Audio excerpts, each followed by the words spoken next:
انسان کے اندر جو کمزوریاں فطری طور پہ موجود ہیں، ودیعت کی گئی ہیں، ان میں کچھ کمزوریاں ایسی ہیں جو بہت نمایاں ہیں اور وہ انسان کی زندگی میں بہت اثر انداز ہوتی ہیں۔ کچھ کمزوریاں کمزور نوعیت کی ہوتی، وہ ان کا امپیکٹ اتنا پاورفل یا انفلوئنس اتنا اسٹرانگ نہیں ہوتا۔ کچھ کمزوریاں طاقتور ہوتی، وہ بڑی نمایاں ہوتی ہیں اور وہ شخصیت کے اوپر بڑا امپیکٹ ڈالتی۔ ان نمایاں اور بہت طاقتور اسٹرانگ کمزوریوں میں سے ایک یہ ہے کہ انسان غلطی سے اپنے آپ کو کامل سمجھنے لگ جاتا ہے، اور یہ غلطی اس وجہ سے انسان کی سوچ میں پیدا ہوتی ہے کہ انسان کی تکمیل کے مختلف مراحل ہوتے ہیں اور مختلف اطوار ہوتے ہیں۔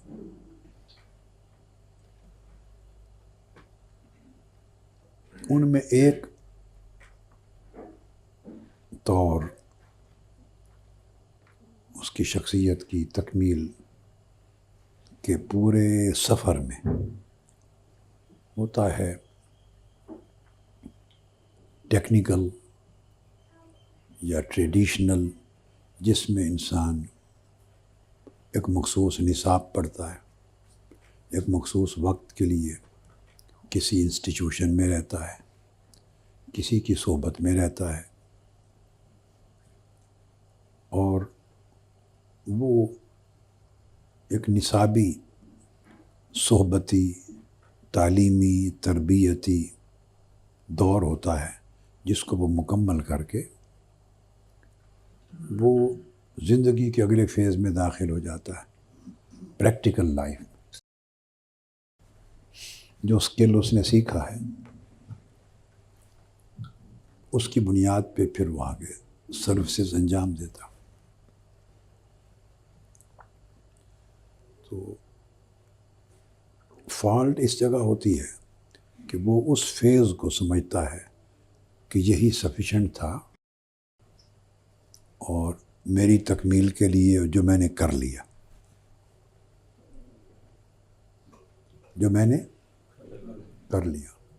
یہ بہت بڑی مسٹیک۔ جبکہ وہ ایک خاص نصاب ہے، ایک خاص عرصے پر محیط آپ کو اگلے جاب کے لیے، اگلی سروس لینے کے لیے، اگلی ذمہ داری لینے کے لیے، زندگی کے جو اگلے مرحلے ہیں اس مرحلہ میں داخل ہونے کے لیے ایک بیسک ریکوائرمنٹ تھی۔ بیسک آپ نے وہ پوری کی اور اپنے کام میں داخل ہو گئے۔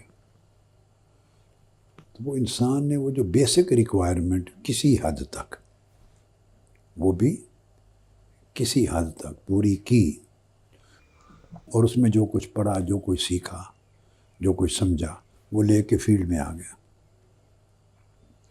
وہ سمجھتا ہے کہ اب مجھے لرننگ کی، پڑھنے کی، چیزوں کو سمجھنے کی ضرورت نہیں ہے۔ جو ہی یہ خیال آتا ہے بیٹے، وہ ریئلائز کرے یا نہ کرے، مگر یہ اس کی زندگی کے لیے ہلاکت اور تباہی ہے۔ اس نے اپنے آپ کو سٹاپ کر دیا، وہیں روک دیا، اب اس کی ترقی کے راستے بند ہو گئے، اس کی سوچ نے بلاک کر دیا اس کی لائف کے اندر ارتقاء کا، ایوولوشن کا، ڈیولپمنٹ کا، ترقی کا راستہ بند کر دیا۔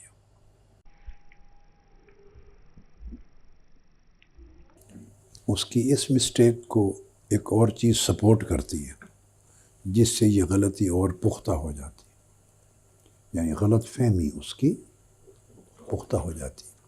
وہ یہ کہ جن لوگوں کو ٹیچنگ جاب مل جاتا ہے، لیڈنگ جاب مل جاتا ہے، خاص طور پہ ریلیجیسلی، جو ایسی سروس میں داخل ہو جاتے ہیں جہاں وہ ایک مسند پہ، ایک کرسی پر بیٹھ جاتے ہیں، ایک ممبر پہ بیٹھ جاتے ہیں اور لوگوں کو خطاب کرتے ہیں، جو آپ کے پاس ذمہ داری، لوگوں کو رہنمائی دیتے ہیں، لوگ ان سے سیکھنے کے لیے آتے ہیں۔ لامحالہ وہی لوگ سیکھنے کے لیے آتے ہیں نا جنہوں نے وہ پروسیس مکمل، وہ جو پہلا ایک فیز تھا وہ پورا نہیں کیا، یا اس میں انٹر ہی نہیں ہوئے، اور اس میں وہ بالکل ویکنٹ ہے ان کا لائف کا حصہ، تو ان کو ضرورت ہے، تو ان کو وہ رہنمائی کرتا ہے، مسائل بیان کرتا ہے، احکام بیان کرتا ہے، فکری گائیڈنس دیتا ہے، اور لوگ اس کی بات کو ایک حد تک سند سمجھتے، تو اس کا رول ایک پیوٹل رول ہو جاتا ہے۔ لوگ مصافحہ کرتے ہیں، کوئی ہاتھ چومتا ہے، کوئی بات سنتا ہے، عزت دیتے ہیں، تکریم دیتے ہیں۔ یہ جو ماحول ملتا ہے اس کو، یہ تباہی در تباہی در تباہی در تباہی کی طرف لے جاتا ہے، ہلاکت در ہلاکت، ہلاکت در ہلاکت، نفس کو برباد کر دیتا ہے۔ وہ سمجھتا ہے جو کچھ اس کے ساتھ ہو رہا ہے یہ بالکل حقیقت ہے۔ آہستہ آہستہ وقت کے ساتھ، یعنی وہ پہلے دن میں، پہلے سال میں نہیں سمجھتا، اس کے اندر ریالٹی کا ادراک ہوتا ہے، مگر جو وقت گزرتا ہے تو ماحول بالکل چینج ہو گیا نا۔ پہلے ماحول تھا کہ وہ کسی سے لرن کرتا تھا، اب نیا جس ماحول میں پھنس گیا وہ لوگ اس سے لرن کرتے ہیں۔ جب اس سے لرن کرتے ہیں تو سب سے پہلے جو اس کے اوپر ضرب پڑتی ہے کہ وہ خود لرنر نہیں رہتا، خود لرنر یعنی وہ متعلم نہیں رہتا، وہ سمجھتا میں معلم ہوں اور میں مربی ہوں، اور وہ مسترشد نہیں رہتا، کیا نہیں رہتا، وہ سمجھتا میں مرشد ہوں۔ چونکہ جس ماحول میں جو اس کو ذمہ داری، جاب، پوزیشن مل گئی ہے، اس میں سارے اس سے سیکھنے آتے ہیں۔ وہ جو سیکھنے آتے ہیں وہ ماحول اس کو بہت بڑے دھوکے میں مبتلا کر دیتا، کچھ نفس، کچھ ماحول، وہ اس کو یہی ریئلائز کراتا رہتا ہے کہ اب تو لوگ آپ سے سیکھ رہے ہیں، اب تو آپ کا منصب ہے لوگوں کی رہنمائی کرنا۔ تو آہستہ آہستہ وہ سمجھتا ہے کہ اب مجھے رہنمائی لینے کی ضرورت نہیں، میں رہنمائی دینے کے منصب پر فائز ہو گیا۔ جن لوگوں کے پاس بیٹے دینی، مذہبی اور روحانی اور دینی تعلیمی اس طرح کی ذمہ داریاں ملتی ہیں، ان کے ساتھ یہ فتنہ بہت شدت کے ساتھ ان پر وارد ہوتا ہے۔ باقی لوگوں کے لیے تو نہیں، کہ باقی لوگ جو جاب کرتے ہیں ان کے جاب کا تعلق ان کے نفس کے بگاڑنے اور سنوارنے سے ہوتا ہی نہیں ہے۔ اب آپ فرق سمجھیں، آپ ہی کی طرح میڈیکل پروفیشن سے پڑھ کے ایک آدمی ڈاکٹر بن گیا، نظام اس طرح کا ہے کہ چونکہ وہ ڈاکٹر بننے کے بعد کسی فرم کے جاب پر ہے، گورنمنٹ کے جاب پر ہے، وہ گورنمنٹ، وہ جرم، وہ ہاسپٹل، وہ فرم اس کو کبھی اس زعم میں مبتلا نہیں ہونے دیتی۔ وہ ہر سال، ہر دوسرے سال اس کو فردر سرٹیفیکیشن کرنی پڑتی، تو وہ اس کو ساری عمر متعلم رکھتے ہیں.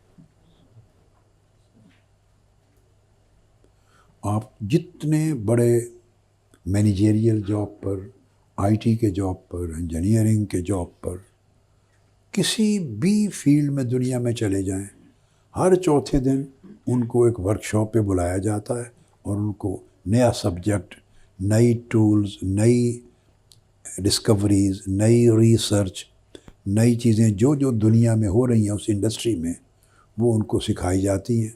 کبھی مہینے کا کورس ہوتا ہے، کبھی 40 دن کا، کبھی 3 مہینے کا، کبھی 10 دن کا، کبھی ہفتے کا، کبھی کم سے کم 3 دن کا. وہ ایک ورکشاپ چلتی رہتی ہے اور ہر وقت وہ لرننگ کے پروسیس میں اس کو رہنا پڑتا ہے. جو آدمی لرننگ کے پروسیس سے نکلتا ہے وہ جاب لوز کر دیتا.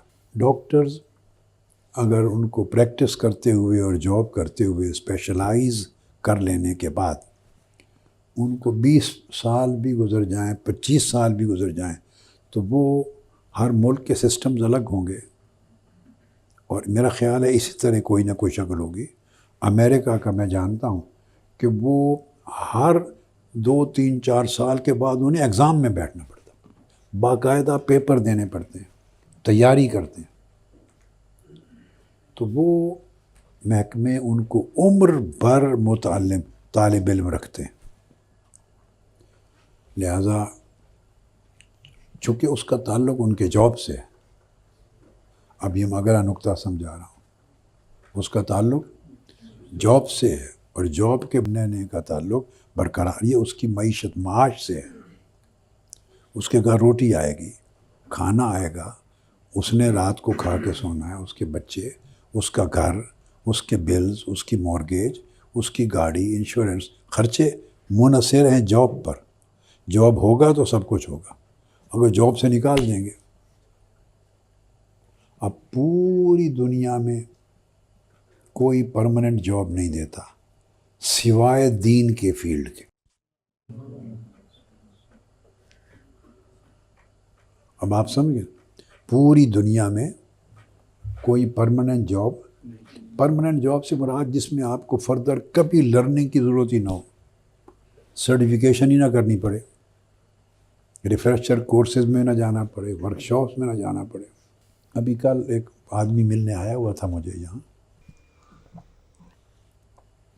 وہ مکینک ہے، واکس ویگن جرمنی کی کمپنی کا، بڑا اچھا نامور مکینک ہے ادھر.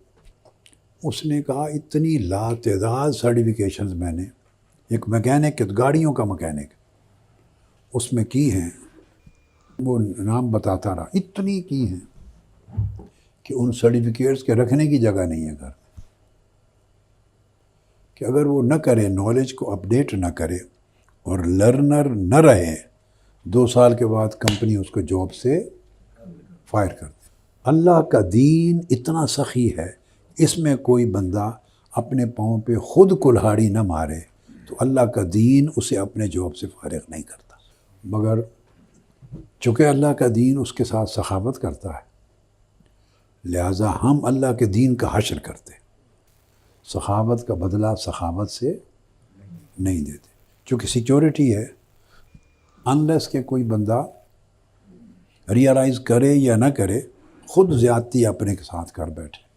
اب تحریک منہاج القرآن کی تاریخ میں 2-3 مواقع آئے، لوگ نکلے، ایک آدھ بندہ یا 2 بندے یا 1 بندہ، 3 ایک مواقع آئے. اس طرح ہی ہے نا، کل 42 سال کی تاریخ میں شاید اتنی سیف اور سیکیور لائف کسی تحریک کی دنیا میں شاید نہ ہوئی ہو. 42 سال میں کل 3 مواقع آئیں اور ایک دو بندے نکلے ہوں، اور اس کا اسطوری تحریک کی صحت پہ کبھی بھی اثر نہ پڑا ہو. اتنی سیف اور سیکیور لائف کسی تحریک کی میرے مطالعہ میں نہیں گزری. یہ اللہ کی حفاظت ہے. مگر آپ خود دیکھیں، وہ جو نکلے انہوں نے اپنے آپ کو نکالا، غلط خیال میں مبتلا ہو کر. قرآن مجید جا بجا بیان کرتا ہے کہ ایک تو ظالمون کا لفظ یوز کرتا ہے، ظالم بھی حد سے تجاوز کرنے والا ہوتا ہے. ایک معتدون کا لفظ یوز کرتا ہے یا معتدین کا، وہ بھی حد سے تجاوز کرنے والا. فاسقین فسق میں بھی حد سے تجاوز کرنے والا. پھر کبھی کبھی قرآن مجید طاغین کا باغین کا لفظ استعمال کرتا ہے، طغیان کا، بغی کا، تعدی کا، ظلم کا، عدوان کا. ان سارے معانی میں حد سے گزر جانا. کیا؟ تو جب آدمی، اللہ پاک نے ہر ایک کے لیے ایک حد رکھی ہے. بیٹا بیٹا ہے، باپ باپ ہے. اگر بیٹا باپ کو ہٹا کر کے آؤٹ کر کے کہیں گے کہ میں باپ ہوں تو حد سے گزر گیا، وہ پھر سلامت نہیں رہے گا. ہم تو دین کی چھوٹی سی نوکری کرتے ہیں بیٹے، اور خود اللہ سے ڈرتے ہیں کہ اللہ پاک ہمیں کہیں اپنی نوکری سے نکال نہ دے، کیونکہ اس کو نوکروں کی کوئی کمی نہیں ہے. اس کی اقسام ہے نا بیٹے. آدمی اپنی حد سے نکلتا ہے، تجاوز کرتا ہے، اور حدود بہت ساری قسموں کی ہوتی. کون سی حد سے تجاوز کیا، کس قسم کی حد سے تجاوز کیا، کس جگہ کی حد توڑی، مقامی حد توڑی، بڑی حد توڑی، اس سے بڑی حد توڑی. کبائر ہیں، صغائر ہیں، زلات ہیں، خطیات ہیں، یہ سیئات ہیں، درجات ہوتے ہیں. تو اللہ کے دین کے کام میں کوئی آدمی اگر عمر بھر اس سے سب سے بڑی بات ہوتی ہے صبر سے، شکر سے، قناعت سے اور استقامت سے رہے. کیا؟ صبر، شکر، قناعت اور استقامت کے ساتھ رہے تو اللہ کا دین کسی کو نہیں نکالتا، کبھی نہیں نکالتا. اور اس حد تک کہ حتیٰ کہ کوئی نکلے تو اس کو سزا دیتا ہے. یعنی وہ ہر ایک کو چاہتا ہے کہ رہے، ہر ایک کو چاہتا ہے وہ رہے. اب کوئی اگر خود نہیں رہتا تو اس کا ذمہ دار خود ہے. چونکہ اللہ کے دین کی خدمت کے عمل میں ہم ہیں، اور یہاں وہ پابندیاں جو دنیا کے تمام شعبہ جات میں ہیں، سختی کے ساتھ ان کو ڈیل کرنا. اس طرح انجینئرنگ ہے، اس طرح آئی ٹی ہے، دنیا کا کوئی لے لیں، ہر چیز میں وقفے سے ان کو لرننگ کرنی پڑتی ہے، سرٹیفیکیشن ہوتی ہے، نالج کو ریفریش کرتے ہیں، نالج کو اپڈیٹ کرتے ہیں، اور وہ دنیا کے تقاضوں کے ساتھ ساتھ چلنا پڑتا ہے. جو نئی ریسرچ آتی ہے کرتے ہیں. حتیٰ کہ جو 70 سال کی عمر میں پہنچ گئے ہیں نا ڈاکٹرز، اور وہ اپنے فیلڈ میں اتھارٹی ہیں اپنے پورے ملک میں. میرے چونکہ وہ دوست ہیں یا تعلق والے ہیں، اور اگر انہوں نے ریٹائرمنٹ آفیشیل جاب سے تو سرکاری جاب سے ہو گئی، مگر پرائیویٹ ہاسپٹلز ہیں، کلینکس ہیں، تو وہ بھی کئی بار گئے ہوئے ہوتے ہیں فلاں کنٹری میں کانفرنس میں شرکت کرنے کے لیے. وہ بھی 3 دن 4 دن 5 دن کی کانفرنسز میں جاتے ہیں، جہاں پیپرز پڑھے جاتے ہیں، لیٹسٹ ریسرچ رکھی جاتی ہے، اور وہ بطور لرنر جاتے ہیں. ہر آدمی پریزنٹر نہیں ہوتا کہ پیپر پڑھے گا. پیپر پریزنٹ تو چند لوگوں نے کرنے ہوتے ہیں، باقی پوری گیدرنگ ہوتی ہے 50 کی، 100 کی، 200 کی، اور 1000 تک بھی ہوتی ہے. تو وہ وہاں جا کے لرن کرتے ہیں اپنے نالج کو. پوری دنیا میں جو ریسرچ ہو رہی ہے، جہاں جہاں تک وہ پہنچ گئے ہیں، ہر آدمی وہاں سروائیول آف دا فٹسٹ ہے. جو جتنا بہترین فٹ ہوگا ماحول میں وہی سروائیو کرے گا. یعنی وہاں سروائیول احسان اور انعام کے ساتھ نہیں ہے، سروائیول استعداد کے ساتھ. کیا؟ کے ساتھ.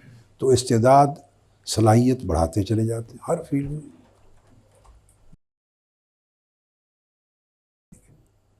آقا علیہ السلام دعا کر رہے ہیں رب زدنی علما. تو آقا علیہ السلام نے اگر اکتفا نہیں فرمایا اس علم پر جو اللہ پاک نے آپ کو کل کون و مکان کا عطا کر دیا، اس علم پر اکتفا کرنا اللہ نے نہیں سکھایا کہ اس پر اکتفا نہ کرو، مجھ سے علم کے اضافے کی درخواست کرتے رہو تاکہ اور علم بھیجوں، اور علم بھیجوں. تو بیٹے سب سے پہلی بات ہے کہ اپنے علم میں اضافہ کرتے رہیں، ہر روز اسٹڈی کریں. اس سے آپ کی اپنی قیادت بنے گی، اپنی قیادت. جتنا علم میں اضافہ کریں گے گفتگو کا سلیقہ جو میں نے سمجھایا تحمل سے کریں گے، جتنا لوگوں کے ساتھ ڈیلنگ میں اخلاق رکھیں گے، کیا اچھے اخلاق سے بات کریں گے، اپنے اوپر تنقید سننا گوارا کریں گے۔ آپ سمجھ لیں کوئی آپ کی بات پہ تنقید کرے اور آپ کو چبھے تو سمجھیں کہ آپ زیرو ہیں، کچھ نہیں، سمپل سی بات۔ جس دن تنقید چبھنا بند کر دے سمجھیں خیر ہو گئی، یہ ایک پیمانہ دے دیا۔ آدمی کو تنقید کرے آپ پر اور وہ برا فیل کریں، سمجھیں شر غالب ہے نفس میں۔ کیوں برا فیل کیا ہے؟ کہ نفس سمجھتا ہے کہ تمہارے اوپر تنقید ہو ہی نہیں سکتی، تبھی برا لگتا ہے نا۔ اگر نفس آپ کو یہ ریئلائز کروائے کہ تنقید جائز ہے، آپ پر تنقید جائز ہے، ہو سکتی ہے، صحیح بھی ہو سکتی ہے اور غلط بھی ہو سکتی ہے، ناقد تنقید کر سکتا ہے۔ اگر نفس یہ ریئلائز کرائے تو آپ کو برا کیوں لگے؟ بھوک لگتی ہے تو برا لگتا ہے؟ بولے نفس کو طلب ہوتی ہے سائے کی، ٹھنڈک کی، راحت کی، برا لگتا ہے؟ بیماری ہوتی ہے، درد ہوتی ہے اور اس کا علاج کے لیے چاہتے ہیں علاج کو، برا لگتا ہے؟ ساری چیزیں نیچرل ہیں، سب چیزیں نیچرل ہیں۔ جب کوئی آپ سے ڈس ایگری کرتا ہے وہ برا لگتا ہے، تو ڈس ایگریمنٹ بھی نیچرل ہے۔ کوئی تنقید کرے تو وہ بھی نیچرل ہے، کیونکہ آپ کامل نہیں ہیں اور تنقید کرنے والا بھی کامل نہیں ہے، کوئی بھی کامل نہیں ہے، ہر کوئی تکمیل کے مرحلے میں ہے۔ کبھی اس کی تنقید درست ہوگی، کبھی غلط ہوگی، مگر اسی طرح درست تنقید سے بھی انسان سیکھتا ہے اور غلط تنقید سے بھی سیکھتا ہے۔ اگر غلط تنقید سے اور کچھ بھی نہ سیکھے تو صبر تو سیکھتا ہے نا۔ میری بات سمجھے بیٹے؟ اگر غلط تنقید سے سمجھے اور کچھ بھی نہیں سیکھتا تو کم سے کم صبر تو سیکھتا ہے، اور جس نے صبر سیکھ لیا آپ انداز اس نے کتنا بڑا اچیومنٹ کر لیا۔ صبر سیکھتا ہے، تحمل سیکھتا ہے، حلم سیکھتا ہے، بردباری سیکھتا ہے۔ اس سے آپ کے اخلاق اور ریلیشنز اچھے ہوں دوسروں کے ساتھ۔ ایک چیز ہمیشہ کہتا ہوں، جو آدمی خود کو قائد سمجھے وہ کبھی قائد نہیں بن سکتا، سمپل بات۔ جس کے ذہن میں آ گیا کہ میں رہبر ہوں، میں قائد ہوں، میں امام ہوں، میں ان کا پیشوا ہوں، وہ کبھی قائد نہیں بن سکتا۔ قائد وہ بنتا ہے جو ہمیشہ خود کو کسی نہ کسی کا کارکن سمجھتا رہے۔ بھئی آج آپ اس کے کارکن ہیں، اس درجے سے گزر گئے تو اس کے کارکن تو رہیں گے، اس سے درجے گزر گئے تو اوپر کوئی بیٹھا اس کے کارکن تو رہیں گے۔ میری بات آپ سمجھیں؟ تو چلو ساروں کو ہی آپ کراس کر کے تو ذبح کر کے پھینک دیں، مشن کا کارکن تو رہیں گے۔ اگر کسی سطح پہ ہی آپ یہ سمجھ لیں کہ کارکن ہوں تو آپ کے نفس کو پھولنے نہیں دیتا۔ میں فلاں کا طالب علم ہوں، فلاں کا شاگرد ہوں، فلاں کا مرید ہوں، فلاں کا سالک ہوں، فلاں سے رہنمائی کا طالب ہوں۔ جب آپ یہ اپنے اندر جمائے رکھیں گے، کیا تو یہ چیز آپ کی حفاظت کرے گی۔ اور جب سمجھیں گے میں بھی ایک درجے میں کارکن ہوں اور یہ جو باقی آپ کی ایگزیکٹو اور تنظیم کے لوگ وہ بھی کارکن ہیں، اور دونوں کی نیاز مندی اور عقیدت کی جگہ ایک ہے، تو کبھی وہ درست کبھی آپ درست، تو پھر ہمیشہ اچھے اخلاق، اچھا برتاؤ، حلم اور بردباری کے ساتھ بات کریں، سنیں، سمجھیں، ریلیشننگ اچھی رکھیں۔ اور کاربن ہو ہاتھوں سے چیزیں اٹھا لیں، تیزی سے مصلے بچھا دیں، جائے نماز بچھا دیں، خود ہاتھوں سے۔ پہلے لوگ محنت کرتے تھے تو کارکنانہ زندگی گزارتے تھے، اب تھوڑا سا منصب ملتا ہے تو کارکنانہ زندگی سے نکل جاتے ہیں، قائدانہ زندگی میں آ جاتے ہیں، تو پھر بیٹھے رہتے ہیں، یہ کریں، آپ یہ کریں، یہ لے آئیں، یہ لے آئیں۔ جو جگہ اس کو ملی ہوئی ہے زندگی تو گزار لے گا ساری، ہر کسی نے گزارنی ہے۔ اچھا پرفارم کرے گا تو اس کی عزت زیادہ ہوگی، کمزور پرفارم کرے گا عزت کم ہوگی۔ مگر سمجھیں کہ وہ نیوکلیس بن جائے اور لوگوں کی عقیدت اور محبت کا مرکز بن جائے، وہ کبھی اچیو نہیں کر سکتا، اس کی خواہش ہی کرے گا ساری زندگی۔ تو نقطہ میرا یاد رکھ لیں بیٹے، قیادت کے لیے اپنی تعظیم اور تکریم کی خواہش کبھی نہ کریں۔ عزت خواہش کرنے سے نہیں ملتی، عزت مانگنے سے نہیں ملتی، عزت مطالبہ کرنے سے نہیں ملتی۔ عزت آپ کے اخلاق اور رویے اور علم اور آپ کی شخصیت کی وجہ سے خود بخود لوگ کرتے ہیں۔ عزت وہی ہے جو خود بخود ملے، جسے مانگا جائے وہ عزت نہیں، وہ بے عزتی ہے۔ جسے مانگا جائے وہ عزت نہیں، بے عزتی ہے۔ جب مانگا تو اگلے بچے نہیں یہ سمجھ جاتے ہیں کہ یہ ناراض ہوتے ہیں، ان کی عزت نہ کرو، ان کو ایسے نہ بٹھاؤ۔ کام چلانے کے لیے ہر کوئی عزت کر دیتا ہے، مگر وہ عزت سچی عزت نہیں ہوتی۔ عزت ملتی ہے بیٹے بے نیاز ہونے سے۔ دو چیزیں اور ایڈ کر لیں، اور بے نیاز ہونے میں اعمال صالحہ اور اخلاق حسنہ سے۔ کیا؟ یعنی علم کی بات کر چکے، علم بڑھاتے جائیں تاکہ وہ فیل کریں آپ کے سامعین کہ آج ماشاءاللہ بڑی تیاری سے خطاب کیا ہے، کنٹینٹ اچھا دیا ہے، ڈیلیور کیا، کوئی نئی چیز دی ہے۔ وہ فیل کریں گے، وہ جو فیلنگ مسلسل ان کے اندر بڑھتی رہے گی، وہ ان کے دلوں میں آپ کی عزت بڑھاتی رہے گی۔ ایز اے رائڈ طلب کرنے سے عزت نہیں ملتی۔ ایسے دنیا کی کوئی چیز بیٹے سوائے اللہ کی ذات کے جو مخلوق اپنی جیسی مخلوق سے مانگ کے لی جائے، اس میں کبھی عزت نہیں ہوتی۔ منگتا ہو گیا نا، بھلے پیسے کا منگتا ہے، بھلے کسی اور چیز کا منگتا ہے، بھلے عزت کا منگتا ہے، بھلے لوگوں کی عقیدت کا منگتا ہے کہ عقیدت کریں، میری عزت کریں، ریکگنائز کریں، مجھے میرا احترام کریں، اعتراف کریں۔ ہر چیز کا منگتا ہی ہوتا ہے بیٹے۔ یہ وہ چیزیں ہیں کہ خود ملتی ہیں، یہ اور میں پھر یاد رکھ لیں، اس کی طلب کرنے والے کو کبھی نہیں ملتی۔